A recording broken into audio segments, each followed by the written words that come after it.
स्वागत है आप सभी का आज के हमारे इस नए वीडियो में। और आज के वीडियो में कुछ नई अपडेट है जो कि लखपति दीदी योजना को लेकर के है। तो आज की वीडियो में हम आपको यह बताने वाले हैं कि जो लखपति दीदी योजना समूहों के अंदर चलाई गई है, जैसा कि आप सभी को पता है कि समूह की दीदियों को आजीविका से जोड़ा जाएगा और सालाना 1 लाख रुपए तक की इनकम होनी चाहिए। इसके लिए जो है कैडर को तैयार कर रहे हैं जो कि लखपति सीआरपी दीदी कहलाएंगी। समूह में बहुत प्रकार की कैडर हैं, वो इस ट्रेनिंग को कर रही हैं, चाहे वो एफएल सीआरपी, समूह सखी, आईसीआरपी कोई भी हो। तो कैडर दीदी को लखपति सीआरपी दीदी की ट्रेनिंग दी जा रही ताकि वो जा करके सर्वे करे समूह की अंदर आजीविका के आय के स्रोतों का, आमदनी का। अब ये जो डेटा एकत्र करेंगी लखपति दीदी सीआरपी, इस डेटा को वो देंगी ग्राम संगठन को।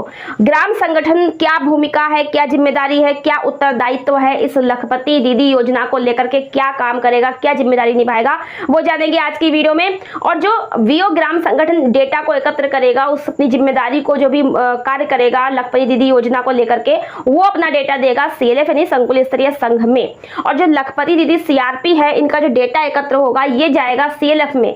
तो क्या उत्तरदायित्व है सीएलएफ के, संकुल स्तरीय संघ के, और क्या उत्तरदायित्व है वीओ ग्राम संगठन के इस योजना को लेकर के, सबसे महत्वपूर्ण जानकारी ये आपको होनी चाहिए। और ये सभी समूह की महिलाओं के लिए बहुत ही आवश्यक जानना है। और साथ ही जो दीदी लखपति दीदी सीआरपी की ट्रेनिंग कर चुकी हैं और ये लखपति दीदी योजना पे काम कर रही हैं, तो लखपति दीदी सीआरपी को भी यह जानकारी होना बहुत जरूरी है ताकि उनको आसान हो अपना जो भी डेटा एकत्र करेंगी उसको आगे देने में।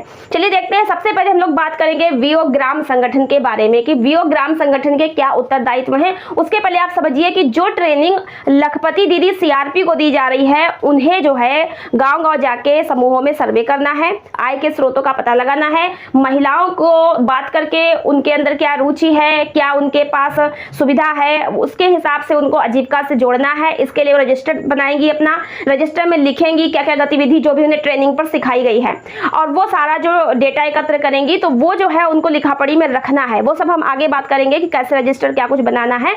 तो ये जो लखपति दीदी सीआरपी हैं, ये ग्राम संगठन में बैठक करेंगी। ग्राम संगठन में भी एक आजीविका उप समिति बनाई जाएगी। ग्राम संगठन के अंदर आजीविका उप समिति की एक बैठक हुआ करेगी जिसमें लखपति दीदी सीआरपी उपस्थित रहेंगी और ग्राम संगठन की सभी जैसे बैठक होती है वैसे ही होएगी। वहीं पर जो है वहां ग्राम संगठन के अपने अलग रजिस्टर होंगे जिसमें सब कुछ लिखा जाएगा। सबसे पहले बात करेंगे वीओ ग्राम संगठन की भूमिकाएं और जिम्मेदारी क्या क्या रहेंगी लखपति दीदी योजना के अंदर। तो देखिए, योजना के दौरान जो है उसकी क्या क्या जिम्मेदारी है वीओ ग्राम संगठन की, और कार्यान्वयन के दौरान क्या क्या जिम्मेदारियां रहेंगी। देखिए, योजना के दौरान क्या होगा कि एलएच योजना के बारे में एसएसजी को उन्मुख करना। आजीविका की जो योजना है उसके बारे में एसएसजी को जानकारी देना, क्योंकि ग्राम संगठन में सभी समूह जुड़े होते हैं और ग्राम संगठन की बैठक में समूह की पदाधिकारी उपस्थित होती हैं। ग्राम सभाओं सहित नियोजन बैठकों में एसएसजी दीदियों को अच्छी उपस्थिति सुनिश्चित करना। यानी ग्राम सभा जब होती हैं, कोई भी योजना की जानकारी दी जाती है तो उन बैठकों में समूह की अधिक से अधिक दीदियां उपस्थित हों और वहां बैठक में उपस्थित होकर योजना को जाने, सीखे और समझे, जिससे कि उनके अंदर जागरूकता आएगी और योजना को भलीभांति समझ पाएंगी। ग्रामीण स्तर पर विमानों का समेकन यानी कि स्कीम के बारे में बताना, अधिक से अधिक समूह की दीदियों को अवगत कराना। जीएस में मौजूद समर्थन और उपस्थिति को समेकित करना, इसे संसाधनों के लिए एएपी और जीपीडीपी के साथ एकीकृत करना। क्लस्टर लेवल फेडरेशन यानी कि सीएलएफ के साथ समन्वय स्थापित करके ये जो जितना भी जानकारी है वहां पर बताना। ये तो हो गया योजना के दौरान। ये महत्वपूर्ण जिम्मेदारी वीओ ग्राम संगठन की रहेंगी। कार्यान्वयन के दौरान क्या क्या जिम्मेदारी रहेंगी, तो समर्थन और एलएच गतिविधियों की निगरानी और सुविधा प्रदान करना, सीआरपी का पर्यवेक्षण, मार्गदर्शन और सुविधा प्रदान करना, संबंधित विभागों इकाई के साथ अनुवर्ती कार्रवाई करना, प्रत्येक अनुमोदित योजना के लिए जिम्मेदार संस्थाओं को ट्रैक करना।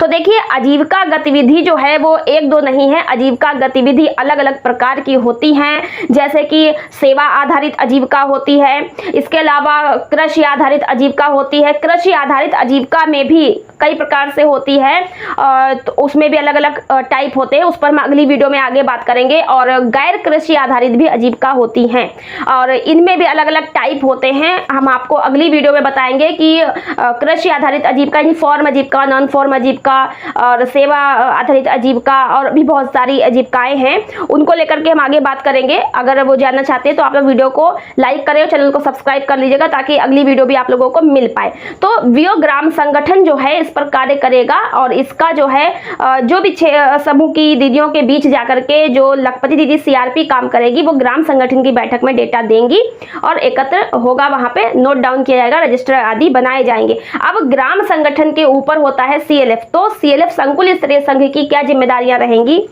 अब देखिए लखपति दीदी योजना में सीएलएफ की क्या भूमिका है, क्या उत्तरदायित्व है योजना के दौरान और पोस्ट योजना, यानी कि योजना जब कार्यान्वित हो जाएगी, शुरू हो जाएगी तब। देखिए योजना के दौरान जो है इसमें जो सीएलएफ होगा उसमें उसकी जिम्मेदारी रहेगी कि वीओ ओरिएंटेशन के लिए कैलेंडर तैयार करना, यानी जो सीएलएफ होता है उसके अंदर ग्राम संगठन जुड़े होते हैं उनके लिए वो एक कैलेंडर तैयार करेगा। वीओ ओरिएंटेशन के लिए कैलेंडर का पालन करने के लिए सीआरपी का समर्थन करे। एचएच स्तर की योजनाओं को सुविधाजनक बनाने के लिए सीआरपी का समर्थन करें। यानी कि जो है यहाँ पर वीओ के साथ साथ सीएलएफ की भी जिम्मेदारी। सीएलएफ जो है वीओ से बड़ा संगठन होता है।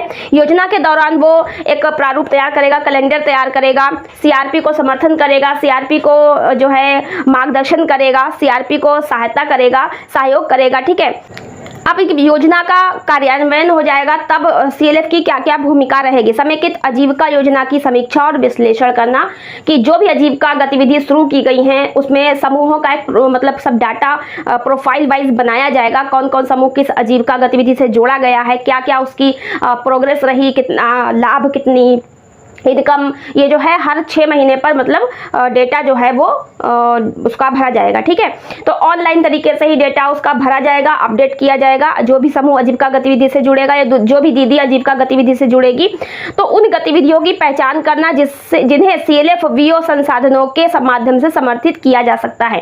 तो सीएलएफ क्या है कि अपने ग्राम संगठन के माध्यम से समूहों में देखेगा कि क्या क्या ऐसी गतिविधियां हैं जिनसे कि सीएलएफ जो है और जो उससे जुड़ी हुई दीदियों को जोड़ सकते हैं। ऐसी कौन कौन सी गतिविधियां हैं जो आजीविका के माध्यम से आय अर्जित हो सकती है, तो ऐसी गतिविधियों की पहचान करने का जो सीएलएफ की जिम्मेदारी रहेगी। इसके अलावा सीबीओ संसाधनों, आरएफ, सीआईएफ आदि के माध्यम से एनएच गतिविधियों के लिए संसाधन उपलब्धता सुनिश्चित करना, यानी कि कोई भी आजीविका शुरू करने के लिए फंड की आवश्यकता होती है तो इसमें सीएलएफ का सबसे महत्वपूर्ण जिम्मेदारी है कि आरएफ का जो राशि है, आरएफ फंड होता है रिवॉल्विंग फंड 15,000 रुपए का, और सीआईएफ जो 1,10,000 रुपए का फंड होता है वो समूहों में पहुंचा है या नहीं पहुंचा है, क्योंकि उस फंड सबसे बड़ी यहाँ पर ये देखा गया है कि जिन समूहों में सीआईएफ का फंड आ गया है उन्हें आजीविका गतिविधि से जोड़ा जाएगा, क्योंकि फंड होगा तभी वो कोई आजीविका शुरू कर पाएंगी। तो सबसे जरूरी है कि समूहों में आरएफ सीआईएफ पहुंच चुका है कि नहीं पहुंचा है। और इसके अलावा उन अनुरोधों को प्रस्तुत करना जिन्हें लाइन विभागों के माध्यम से मूर्त रूप दिया जा सकता है। विभागों के साथ समन्वय और फॉलोअप करना, एलएच गतिविधियों के अनुसार कार्यों की समय पर शुरुआत और पूरा होने की निगरानी करना, यानी पूरी आजीविका गतिविधियों की निगरानी सीएलएफ के माध्यम से करी जाएगी। सीएलएफ अपने ग्राम संगठन पे निगरानी करेगा और सब समीक्षा देखेगा, डेटा देखेगा, और ग्राम संगठन जो है वो अपने समूहों में लखपति दीदी सीआरपी के माध्यम से डेटा एकत्र करेगा। तो ये कुछ जिम्मेदारी है, ये एक चेन बनाई गई है। एसआरएलएम की भी अलग जिम्मेदारी है, ब्लॉक की भी अलग जिम्मेदारी है। ये सब हम लोग आगे अलग वीडियो में बात करेंगे, क्योंकि एक ही वीडियो में सारी जानकारी नहीं दे सकते, वीडियो बहुत लंबी हो जाएगी। आज की वीडियो में हमने लखपति दीदी सीआरपी की प्रमुख जिम्मेदारी और वीओ ग्राम संगठन की जिम्मेदारी और सीएलएफ संकुल स्तरीय संघ की जिम्मेदारी लखपति दीदी योजना को लेकर के आप सभी को समझाई है।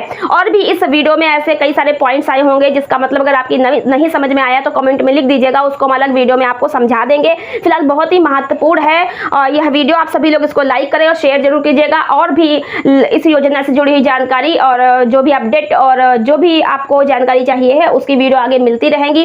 जो समझ में नहीं आया उसको कमेंट बॉक्स में लिखिएगा और चैनल को सब्सक्राइब नहीं किया तो कर लीजिएगा। मिलते हैं नेक्स्ट वीडियो में। आज के वीडियो में इतना ही, धन्यवाद।